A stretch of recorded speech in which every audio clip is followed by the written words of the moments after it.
Welcome back into another episode of the Washington SXM podcast. I don't know already the drill. Like, share, comment, and subscribe. Tell a friend to tell a friend. Click that bell and get notified whenever I drop a video. So tonight's video going to be about a former president of Ghana. Some have him as a hero, as a great man. Some don't. Is President Jerry John Rawlings. He passed in 2020, but someone did an interview with him, a one-on-one interview, and he explained the transitioning from 1979 come up till he became the president when he was a military officer, and he explained how he transformed the perception of politicians in Ghana at the time and how he dealt with corruption and so forth and so forth. So take a listen to this interview, and please, to all my subscribers, listen to this in its entirety, and then see what he says, and leave a comment in the comment section and let me know what you think about him. But you have to listen to the interview in its entirety, not 2 minutes, 5 minutes. At least listen to minimum half hour so you can get a grasp of what he's explaining and how he's explaining what he did in Ghana to make it become so democratic. So here, take a look at it. I'm your host, Gwamaka Kifukwe. On this program, we're extremely honored and privileged to have His Excellency Jerry Rawlings join us to share his views on leadership and some of the lessons he's learned along his leadership journey. Your Excellency, welcome to the program. Thank you. Now, you're a very storied and well-known head of state from Africa, and you've done a lot for both Ghana and for the continent. And we'll get to some of that later on, but I want to start right from the beginning. As you reflect on your leadership journey, where did that start and how? I was pretty young, around the age of 9, I think, 8 or 9, as I sat in a compound one day, and my auntie was whispering to her mother, my grandmother, that she would have to secure a party card before her husband would be paid. Her husband happened to be an Englishman who was building a lot of the estates in a new township. I mean, that she had to secure a party card before she can be paid, before they can be paid for the work they've done. Didn't make sense to me at that age. Plus the fact that she was whispering. You only whisper when you're afraid of your environment, correct? And plus a few other things, you know, in the climate, in the atmosphere. The young pioneers, well, not too long, yeah, we had, no, this was after the age of 10, I think. We had won our independence. I mean, Nkrumah was the leader then. And I have to admit that as the years went by, people became more and more frightened of his government, his party machinery, you know. I mean, he no doubt meant well, you see what I mean, for his race, for Africa. But I don't think his party machinery or people around him became intoxicated. And it ended up creating a lot of stress over the years. I mean, his overthrow came as no surprise to me at all.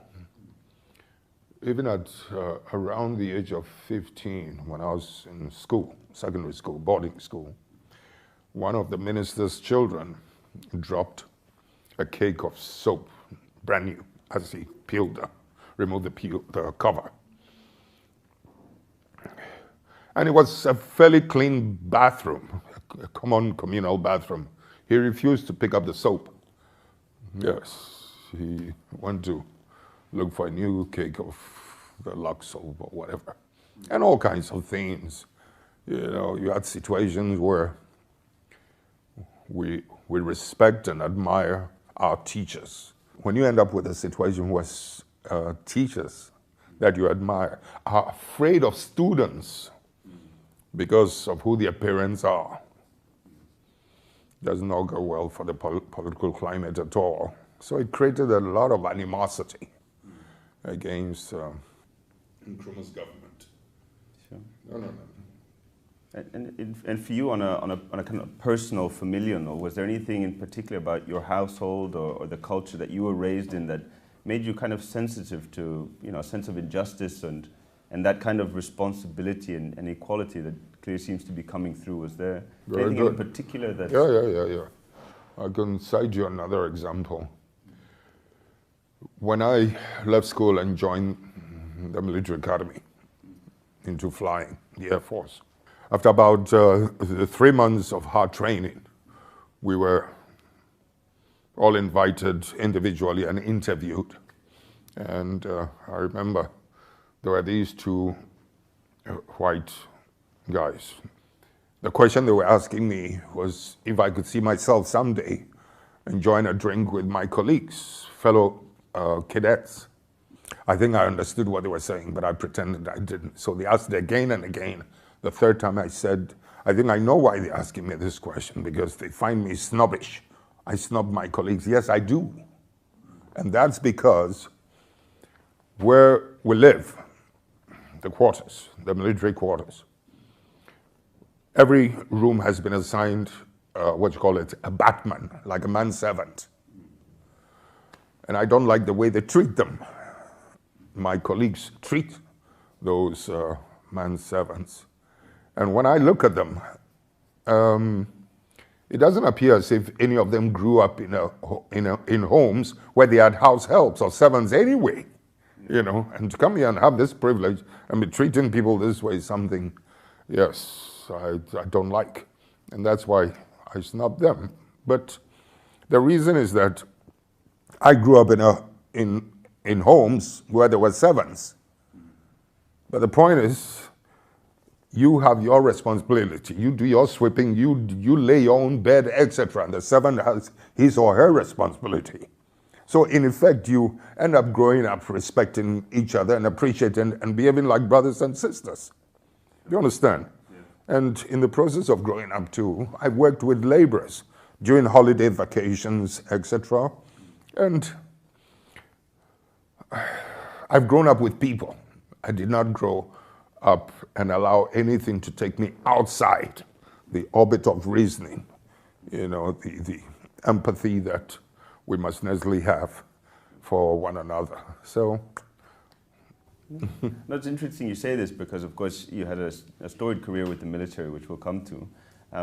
But the military is known for breeding leadership. I mean, it's a core part of how leadership or how military training progresses.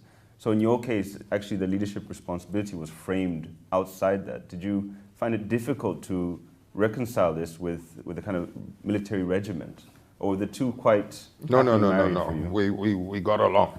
Okay. I mean, when I was at school, also, that boarding school I just talked about, I joined the cadet corps, and I'd always wanted to fly anyway. And I'd always wanted to join the Air Force, So for me, the military was next to nature, really. Sure. Mm-hmm. And it seems you were very popular in the military, at least amongst your peers, from looking from it from the outside. In 1979, you led an unsuccessful coup, and you were actually arrested and sentenced to death. And then a month later, there was a successful coup, and the military kind of rescued you, and then progressed to move you to lead the kind of transition government. What was it that you think your peers saw in you as a leader? That is part of the disinformation, because people do not want to, or the media, or those who are opposed to the concept of the fact that humanity has a right to revolt. You will find it in the ethics of man. I don't have to go into that book to prove my point. Mm-hmm. But they must necessarily call it a coup all the time. Yeah. 15th May, the atmosphere was so charged. It was pretty much like what I keep calling, opening the gas in a kitchen and the place is filled up. All you need is just to ignite a match and throw it in. So something was... It would blow up. I mean, nobody could have carried out a coup d'etat in those days because the command structure had so much lost, respect, from the bottom all the way up. kind of legitimacy. That's correct. It would have been difficult for any officer to undertake a coup. The atmosphere was just ripe for an explosion.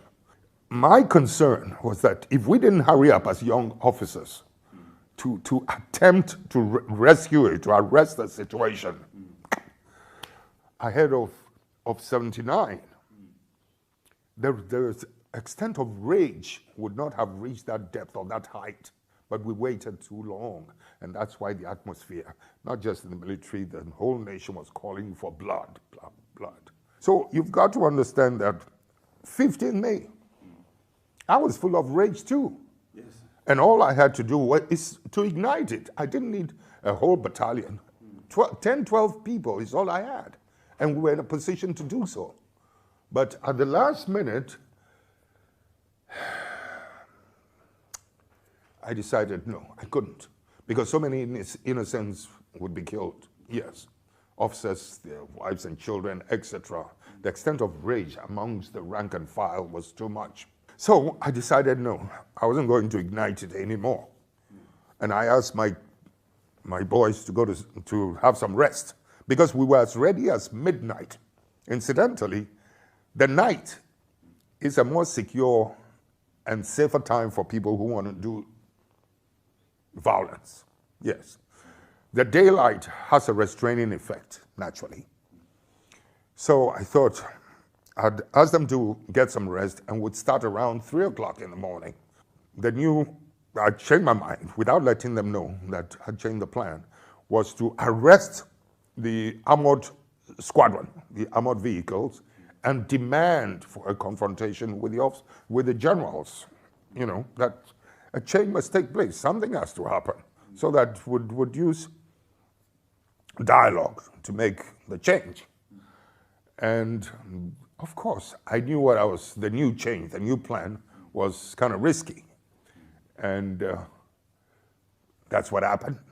Now, the very thing I was trying to prevent, this explosion, through the action of, incidentally, something I said during the trial was that leave my men alone. I'm prepared to take responsibility for all that's happened. I think it just caught on like wildfire, like they couldn't believe that an officer would want to sacrifice his life for them, etc., etc. So one thing led to another, and some general actually signed for my execution, you know, on that Monday. And of course, they typed it, the word had gotten around. And the very explosion I was trying to prevent. In other words, that was also not a coup d'etat. It happened, the spontaneous thing. You know, there's a fellow officer, I don't even know him, who went around 3 o'clock in the morning calling out, like, where are they, etc. And couldn't see people come and shot himself. And I think that is what ignited it, you know, etc. It's a long story. So I was released, went to the broadcasting house, made the announcement that I needed to do, you know, sort of inviting fellow officers not to stand in the way of the ranks, yeah, because they're full of venom. Yeah. And when I say they're full of venom, let me take you through one or two examples under the Achampong regime, the general's regime. The economic situation had become so bad that antibiotics, baby milk, was being sold in markets on tabletops. Yes. And scooping, correct. So you really had the tough. That's how bad it was, that hoarding. Yeah. These Makola market women would go into the shops, the major shops, and purchase all the cloth, everything, etc. Baby milk, name it. Even antibiotics was being sold on tabletops like you have in a market. So you have a situation like that where soldiers, not once, not twice, not 3 times, would go pleading for a reduction in the price. There was also an escalation of price. And the country had grown to hate us, hate the government, you know. And a poor soldier in uniform, like I said 3 times, goes to a market to ask for a reduction in the price of cloth, for his family. And what do the market women do? They throw urine at him. Yeah. Urine at a soldier in uniform? But any human I'm not being- saying correct. Taboo. You know? I mean, that's the contempt that they had for the uniform in those days. So at that moment, you can understand how much he would hate that woman, hate his general up there. No, the officer corps, and we were seen as officers. They didn't see that, you know, they're officers and they're officers, generals and whatnot. Oh yeah, they would have done us all in, you know. So you've really been driven by a sense of fairness and justice, but also a loyalty then to the state, as it were, the state of Ghana, stabilizing it and so on. 'Cause you very yes. quickly ceded from the military to a civilian role, and that was short-lived. And so you were brought back in and managed to stabilize the country by establishing the Fourth Republic. I wasn't brought back in. Oh, I came back in. okay, sure. When we handed over the first time to Liman, after 3 months, it was almost as if, I mean, 8 generals, including 2 former heads of state, had been executed. And some of them were innocent people, commanders. But it was best to sacrifice the commanders than to go down the ladder of all the guilty people that the rank and file knew about. You know, it was a very difficult thing. At first, we thought we could sacrifice only 2. 10 days later, the tension was building up. If we didn't let go, they would start collecting. Meanwhile, they had arrested officers in all the units, except for, you know, those within the rank structure that I had named. So, etc., etc. That period was an expression of rage. But thankfully, we managed to contain it within the military, and we paid the price for it, the national prize. And then the handover comes, very swift. You think all that anger and all that rage has dissipated? Of course not. It takes some time. It'll take time, etc. You know, etc. But to cut a long story short, there was still a good store of it, with a hope that in giving the power to this new administration, the road, you know, of integrity that we had embarked on, the sense of justice, fairness, would be continued, would be an underlying principle.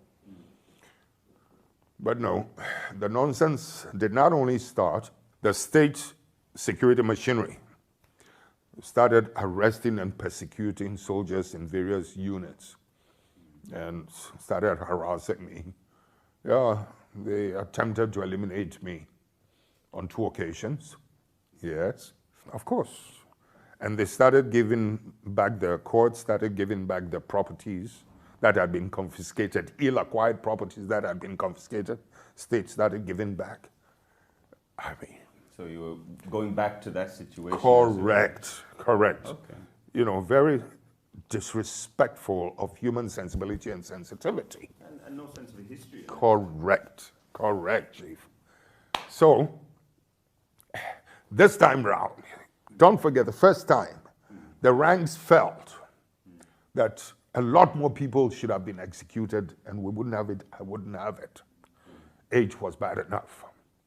If we don't move in again, It'll get and even they, worse. correct, and they do, it's like we told you, and it's like they'll complete it.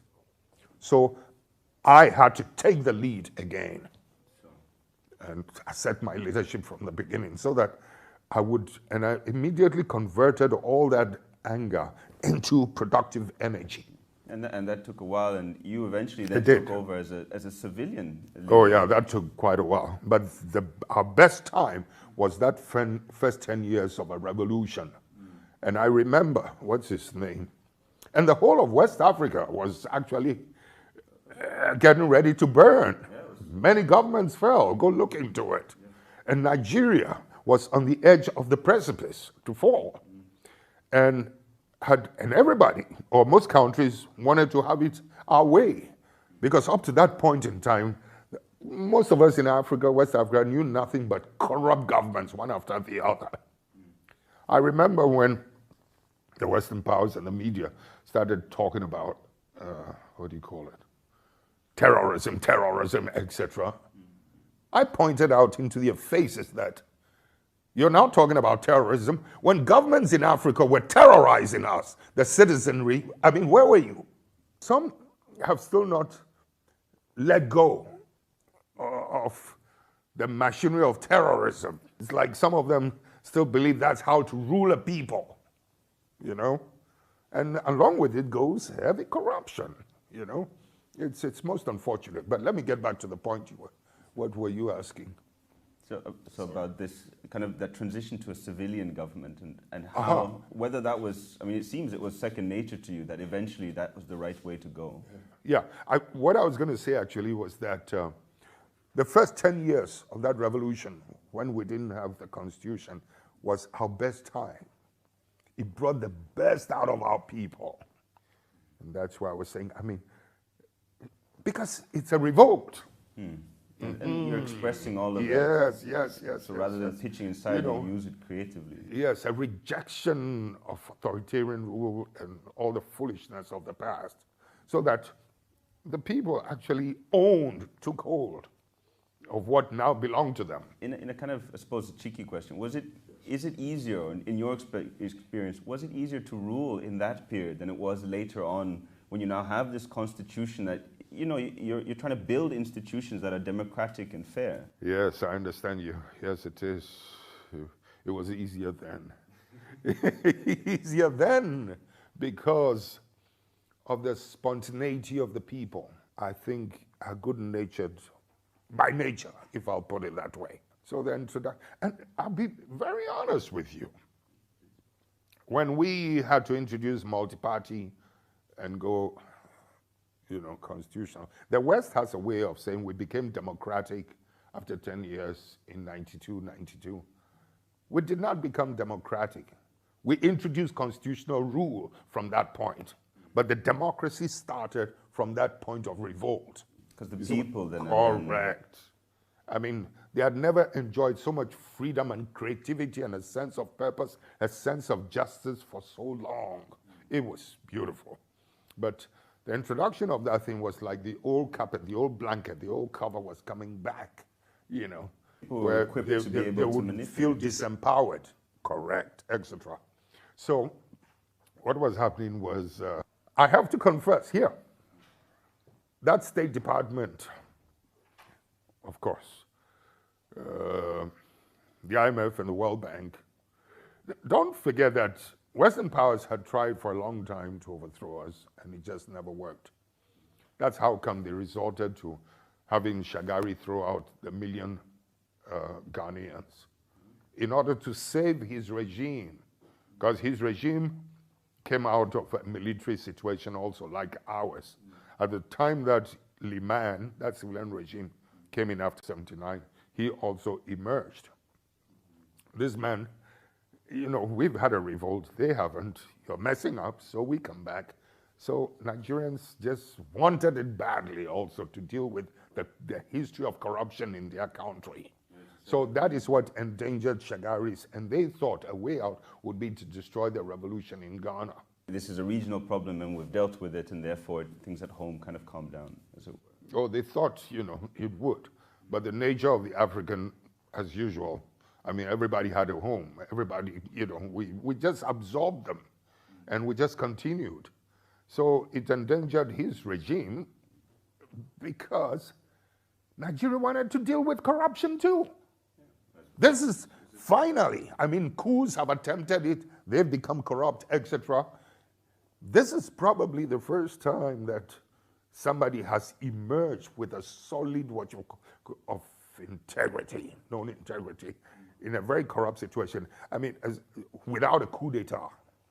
So like the people have finally got the chance to get the right person. The right leader. And I'm hoping, as I was saying yesterday, that he would pick the right team and give Nigeria the leadership that she wants, she desires. And And that would really deserves. dynamite things, you know, in a positive way. But just to take you a step back, as you had said about under the military period, I mean, it's counterintuitive to a lot of people. That is when people enjoyed most of their freedom. And I think in a lot of ways that says a lot, if I can be frank, about as you as a leader that ensures, yes, this is a military style and there's no constitution, but people have their freedoms. And I want to kind of segue into a broader point about leadership in Africa. There is a sense that leadership on the continent is personality driven still, whereas in other parts of the world, leadership, particularly the executive, has become an institution. I mean, is this a fair kind of generalization about Africa and about the rest of the world? Or do you think again, this is part of, as you were saying, this misinformation that it's used against us as Africans? No. We also have a way of contributing to that cult, you see what I mean? But I think we, as leaders, when we end up in that situation, must recognize that people will now begin to treat us like semi-gods. And we should be conscious of it, duty-bound, to prevent it. We must create the kind of chemistry that would make people tell it to us as they should. You see what I mean? Fairly and firmly, you know, and respectfully. But this is at the very best. Then, of course, you have those who actually come with criminal intent. It's a very harsh, strong word, but who are so materialistic that they actually go out to destroy institutions of integrity in order to survive. And this is what happened after I left office, you know? But let me ask you that. I mean, you respected the two-term limit, and you left office in 2000, actually to an opposition party, as I understand it. And you decided to respect that, so, you know, thereby giving that kind of institutional legitimacy. Correct. Can you actually stop being a leader? Is that something that's possible? Not necessarily as a head of state, but you still lead, you still have influence. Correct. Is that something you're able to do? And that's why I'm saying people ask, people have the tendency of suggesting that I had all the power and I could have stayed on, you know. And I tell them, no, I couldn't have. I would have been defied by the people. The institutions do exist in most of our countries, but the human factor, you know, lacks the confidence. The intimidation from the machinery, the posting away, you know, judges, etc., to outlandish places, etc. You intimidate, and everybody then kowtows to, you know, the central political authority, which is not good enough. And that is not part of our culture as Africans, in our native tribe, or what you call it. I mean, we do have respect for one another. But that's the point I was also making, that in inheriting the English language, and I'm saying that you should have used that language, those collection of words, you know, to express the culture of your integrity or the integrity of your culture. But no, we also allowed it, you know, to be contained, and we use the language as a weapon of intimidation in governance. That's what can sentence you, that's what does this, etc., etc., etc. Let me just cite one little example of something that happened one time when I came into office the very second time, and soldiers were misbehaving all over the place. Soldiers from my unit, you know, went and provoked something or the other, and there was likely, I mean, it created tension, and there could have been an attack the following day.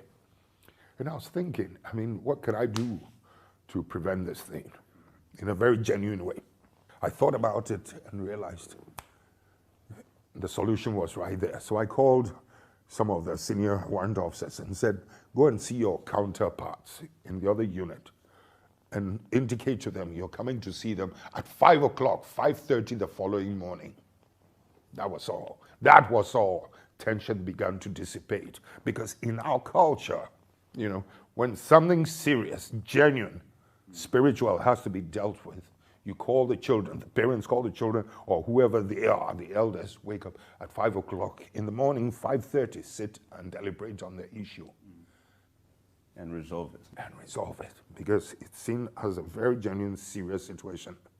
You understand? So I'm saying by the following morning, the tension had dissipated So you lean on that kind of cultural. Correct. And too often we put it outside, put it away, lock it away, and just continue this way, in this, what do you call it, superficial manner.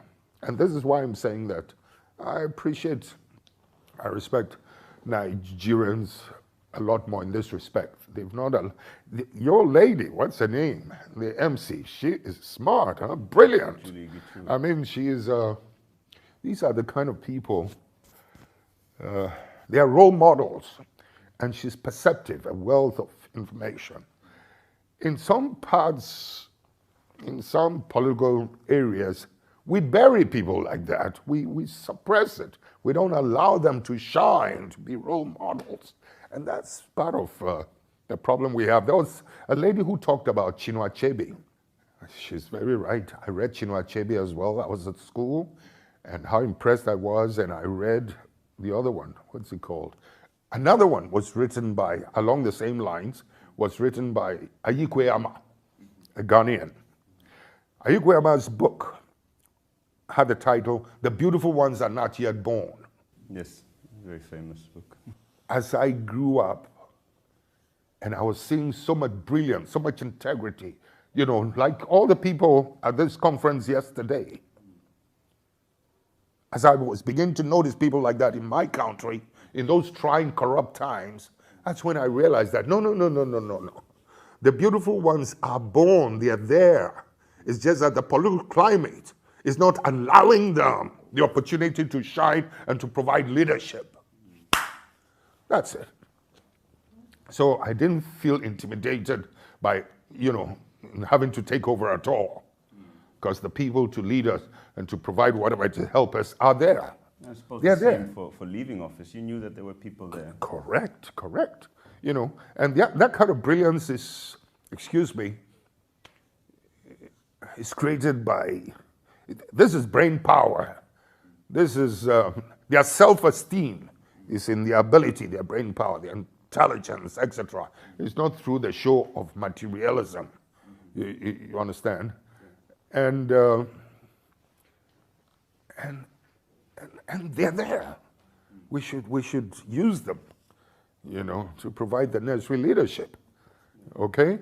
So I think a good leader must be able to recognize those with leadership potentials and bring them up. Get them out. And get them out, you know, to provide the leadership. Sure. And after leaving office in Ghana, you've served in multiple positions and in roles at the Pan-African level, through the Pan-African Parliament, with the AU, and so on. Do you find that different? Do you have a kind of a tension between balancing Ghanaian interests versus African interests? Are these the same to you? Is there a difference in the way you have to approach problems? No. I think human beings are human beings, Charlie. We all have the same aspirations, you know. You just have to identify or recognize, you know, what is peculiar, you know, to them in any one particular place or the other. That's the word, understanding, you know. Understanding their situation is half the work that needs to be done. But if I may comment on one aspect of the Somalia situation, the only complex thing I found about it was that, one, I had to withdraw, I had to draw back, okay? Because I couldn't stay there. And I couldn't stay there with them in Somalia, and I didn't think this was the kind of thing you would handle from outside, based in Kenya or Ethiopia. I thought you needed to be there. But the deployment of the number of tanks and soldiers, you know, to ensure my security was too much. It was not conducive. Correct. They needed to fight Al-Shabaab or whatever, to bring some sense of order and not be around me constantly. And the other side of it was, you don't send me into a situation like that and don't give me executive authority to give orders, you know, to troops on the ground. Yeah, it's very difficult for you to implement then what they're asking. Correct, is what I mean. And that's what, and one side would be taking advantage of a situation like that, you know. You couldn't get things done appropriately, you know. I thought it would be best for the commanders-in-chief themselves, for the heads of state to actually deal with the political authorities on the ground and the military situation. Yes. How old are you? 30. 30. Yes. One of the Scandinavian prime ministers was shot and killed as he left, I don't know whether it was a movie theater and was going home. And that's because anytime the cloud, you know, of the apartheid situation was going to die down, Palmer would reignite it. Anytime it would die down, he would reignite it. And, you know, he paid the price for it. I'm trying to say that the world became engaged with Mandela, with the collapse of the bipolar world, changes that are happening globally. We're now left with two areas of some serious callous injustice: apartheid South Africa and the old Palestinian case. Apartheid South Africa is freed, Mandela is out.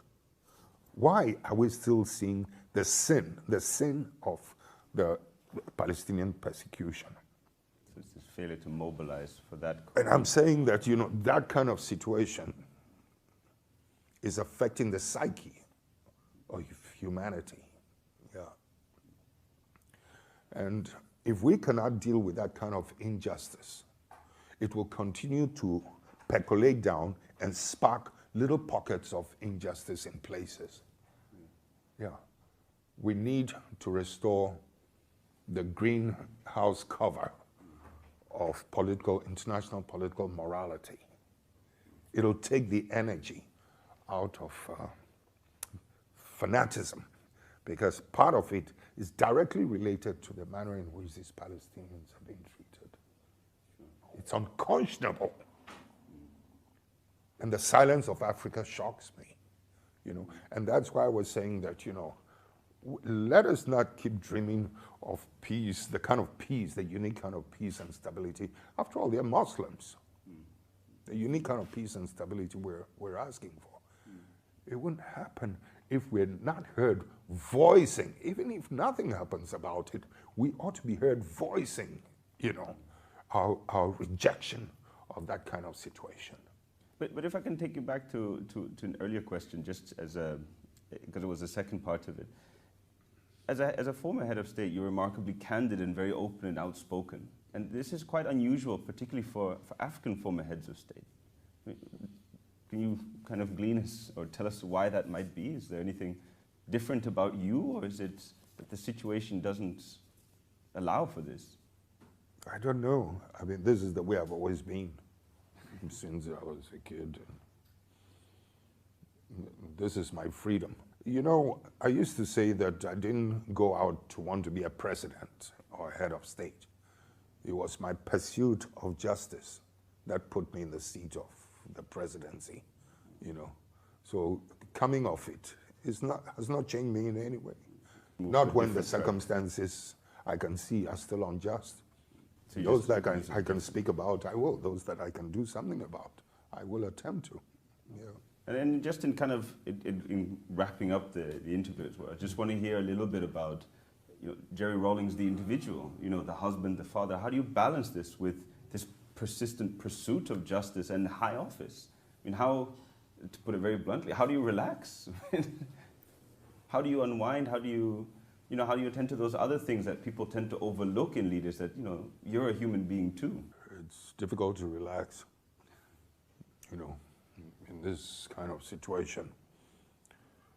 You know, the beauty of our situation when I left office, the economic and the social gradient, the pyramid, was very shallow. You know, the authority gradient. But it's become very steep now. Guamaka. Before the collapse of the bipolar world, President Nyerere was passing through my country, I think to refuel, when I met him at the airport. And as we were walking from the aircraft to the lounge, he was asking me, what are we going to do with the imminent collapse of the Eastern Bloc?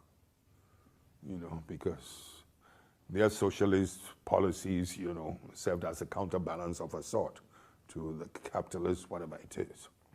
I couldn't answer him because we really couldn't tell the way the world was going to be like.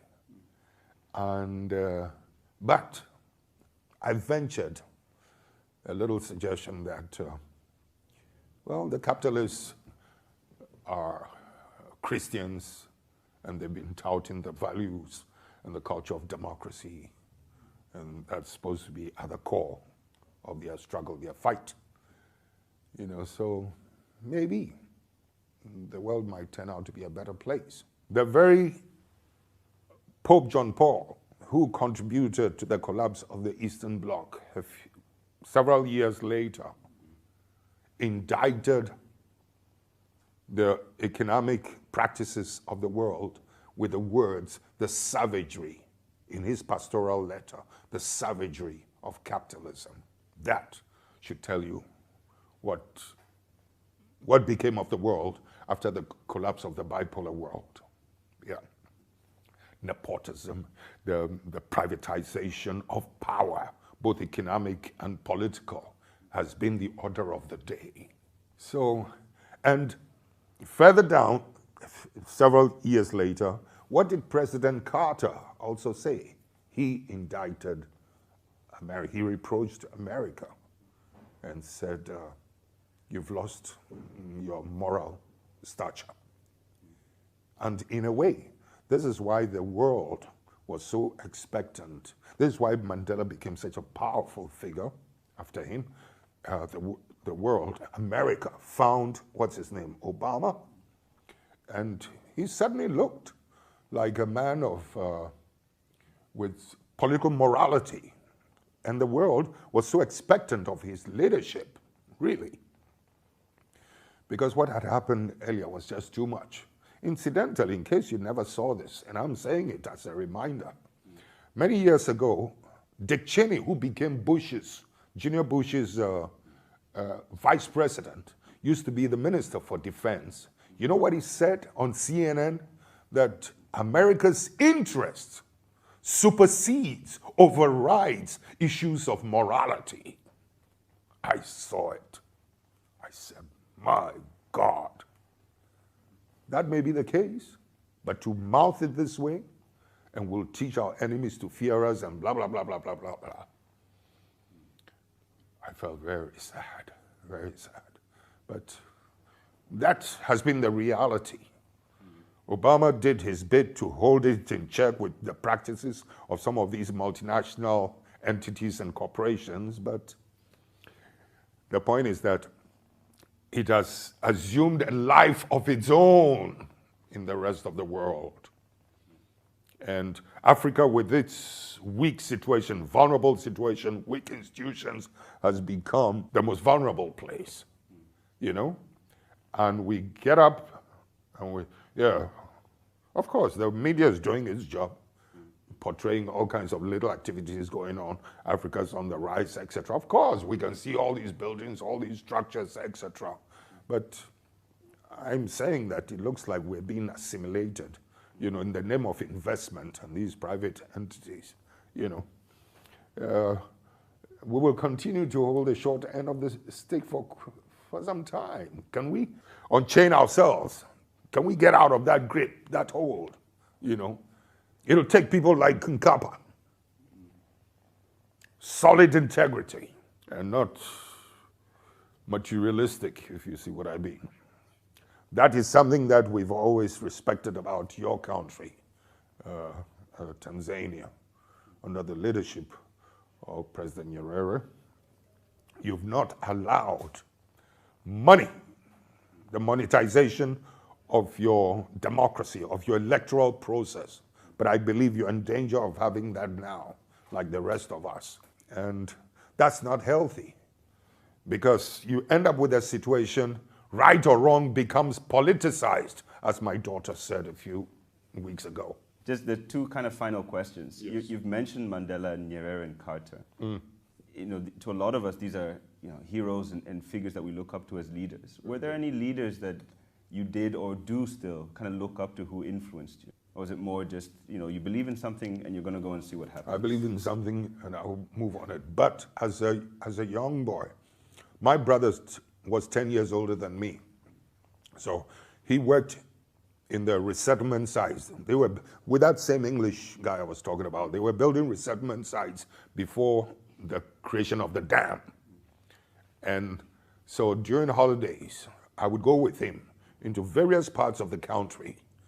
And I mean, that's where I saw other living conditions, apart from those of us, what we're going through in the cities, the poverties. And that's what put me in direct contact with laborers, people. I mean, where you're looking at somebody who's about 54 years old or 50-something years old, and yet when you look at his card, he's written 24, all of them 24 years, 24, 20, because they don't want to be sent home or being too old, And at an age of 13, 14, 15, you begin to think, So this sort of took me around the country to see things for myself. What kind of advice would you give to aspiring and future leaders on the continent as a kind of way to end the interview? Do you have any thoughts to share on this?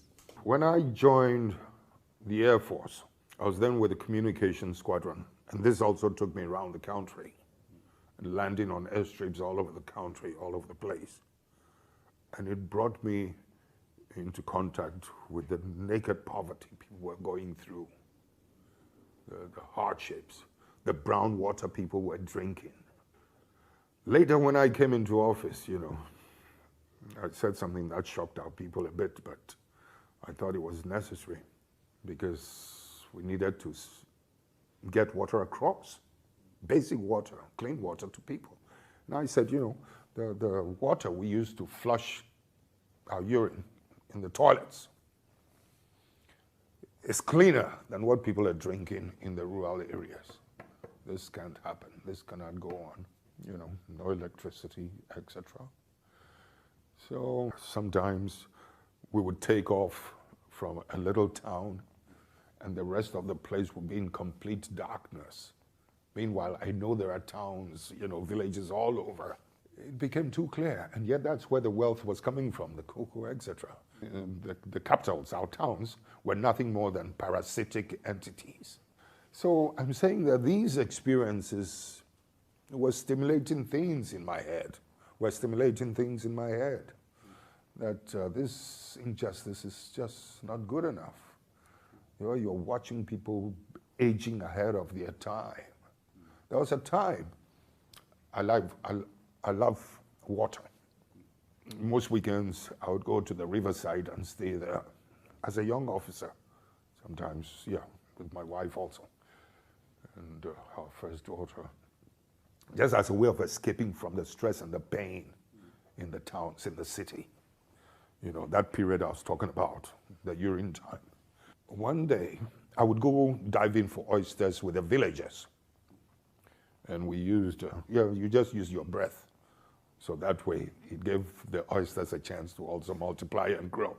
But when we got to the other end of the bank, I was using some white guy's boat and sort of towed one of the villagers' canoe across the river. When we got to the place, he spoke harshly to his wife.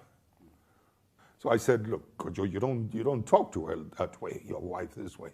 Be a little more respectful. And then he's, what was he saying? That's not my wife, that's my mother. Alcohol and hardship to fend for his family had aged this man so badly.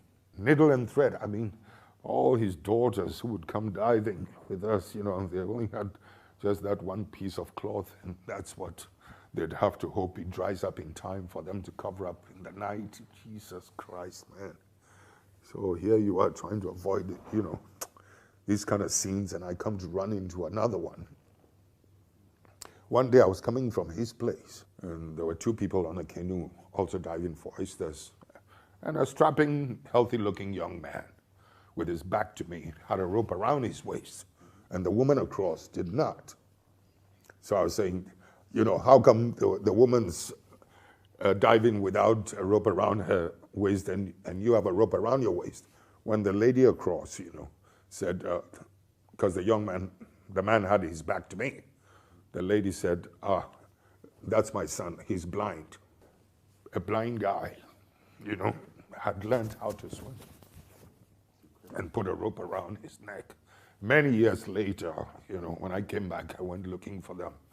The woman had died years ago, and the young man had died because he got caught up in one of the weeds. One of them can be pretty tight, got caught up in there. But you don't run into blind people doing things like that. That's a little risky, But a blind man, had learned how to fend for himself to survive. We should talk about the issue of blind men someday, and I'll tell you how Stevie Wonder landed a plane without assistance. No, I'd love to hear the story, but we are unfortunately at the very end. So just one final word, just in terms of the future and aspiring leaders in Africa, do you have any advice for them based on your experience in leadership? I think so long as the vision, the noble objective is there, and you can identify some of the best in your country to constitute a team around you, what then becomes important is to stay dedicated to your principle. So here in this video, you see what all he spoke about, how he was a cadet in the military, then he went to the military, become an officer, and all the thing coming up till he become president. There's not much more I can say, because he said almost everything in the video. So I just wanted you to hear it from his mouth, from his experience and what he have to go through prior to his death and all what he had accomplished. Even after he came out of office, he still was involved in politics, because he was a pan-nationalist as well. And you see how genuinely caring about people, and that's the beauty about, to me, Africa now, because the now presidents, because they are less corrupt, and they are more of trying to make the continent grow together. They are doing more collaboration, and because of more collaboration means less corruption. So that's always a good thing for the continent. So I like what he said. So I hope some of the newer presidents now take his temperament and his love for humankind, for human beings, and the love of the continent itself, Africa. So yes, thanks for watching. I don't know, it's a Washington excellent. Don't forget, tell a friend, subscribe, come back again, and we can leave a comment in the comment section to let me know what you think about this interview. Don't know. Peace, one love, boom.